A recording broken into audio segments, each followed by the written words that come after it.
ఎన్నికల్లో అనేక హామీలు ఇచ్చిన కాంగ్రెస్ అధికారంలోకి వచ్చాక అమలును మరిచిపోయిందని మండిపడ్డారు కేంద్ర మంత్రి బండి సంజయ్.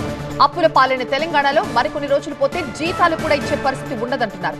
కరీంనగర్లో ఉద్యోగ సంఘాల సమావేశంలో బండి సంజయ్ ఈ వ్యాఖ్యలు చేశారు. ఎన్నికల మేనిఫెస్టోలో మేము డిఎల్ ఇస్తాం, పిఆర్సీ అమలు చేస్తాం, ప్రమోషన్ ఇస్తాం, బకాయిలన్నీ చెల్లిస్తామని చెప్పి ఎన్నికల మేనిఫెస్టోలో కాంగ్రెస్ పార్టీ చెప్పింది. కాంగ్రెస్ పార్టీ ఎన్నికల ప్రచారంలో ప్రచారం చేసింది. బీఆర్ఎస్ పార్టీ మూర్ఖత్వం వల్ల, కేసీఆర్ యొక్క మూర్ఖత్వం వల్ల తెలంగాణ రాష్ట్రం 5 లక్షల కోట్లు 6 లక్షల కోట్లు అప్పుల పాలైంది. ఇది ఎవరు చెప్పారు? సాక్షాత్ ఇప్పుడున్న ముఖ్యమంత్రి గారు ఎన్నికల సందర్భంగా చెప్పారు. తెలంగాణ రాష్ట్రంలో 6 లక్షల కోట్లు అప్పు ఉంది, మేము అప్పులు తీరుస్తాం, మీకు చెల్లించాల్సినటువంటి అన్ని బెనిఫిట్స్ ఇస్తామని చెప్పి రేవంత్ రెడ్డి గారు ఎన్నికల సమయంలో చెప్పిందా లేదా?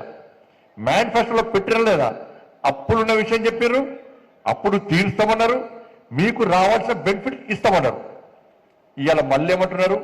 కేసీఆర్ మా చేతికి చిప్పనిచ్చిండు, మేము ఏం చేయాలి అంటున్నారు. నువ్వు ఏం చేస్తామన్నది కాడకు వచ్చినావు. నువ్వు 5 డిఎల్ రావాలి, మీకు 5 కేంద్ర ప్రభుత్వం ఇచ్చేటేమో రెగ్యులర్గా ఇస్తున్నారు. దాంతో సరిసమానంగా రాష్ట్ర ప్రభుత్వం ఊకే కేంద్రం ఏం చేస్తుంది? ఇప్పుడు మన కేంద్ర ప్రభుత్వం డిఎల్ ఇస్తున్నది, నువ్వు ఊకే కేంద్రం కేంద్రం అని 24 గంటలు మోడీ గారు తింటాడు, శాపనార్థాలు పెట్టుడు తప్ప నువ్వు మరి కేంద్రం డిఎల్ ఇస్తున్నది, మీరు ఎందుకు ఇస్తున్నారు డిఎల్? పిఆర్సీ అమలు చేయడానికి మీకున్న ఇబ్బంది బీజేపీ అడ్డుకుంటుంది. ఏమన్నా నరేంద్ర మోడీ గారు అనుకుంటారా? ఇంకొక 3 నెలలైతే జీతాలు ఇచ్చే పరిస్థితి అన్నారు. అందుకే సెంట్రల్ యూనివర్సిటీ జాగాలు అమ్ముతున్నారు. ఇవాళ జాగాలమ్మి తెలంగాణ రాష్ట్రాన్ని సాగుకునే పరిస్థితి వచ్చింది. నేను చెప్తున్నా కదా, మళ్ళా అతి త్వరలో శ్రీలంకలో గిట్న అయింది, ఓనుకొని తనుకున్నారు. రాజకీయ నాయకుల లీడర్లు మొత్తం కార్లు గీళ్ళు ఇసుకొని అంతా సముద్రంలో పడేసినాడ.